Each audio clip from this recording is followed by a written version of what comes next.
அவர் செட்டையின் கீழ் அடைக்கலம் புகவே தம் சிறகுகளால் மூடுவார். அவர் செட்டையின் கீழ் அடைக்கலம் புகவே தம் சிறகுகளால் மூடுவார். அவர் செட்டையின் கீழ் அடைக்கலம் புகவே தம் சிறகுகளால் மூடுவார்.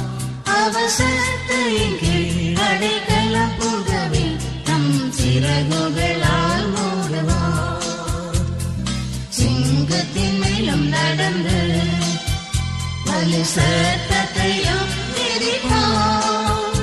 அவர் நாமத்திலே முற்றும் நம்பினார் உன்னை விடுவித்து காத்திடுவார். அவர் நாமத்திலே முற்றும் நம்பினார் உன்னை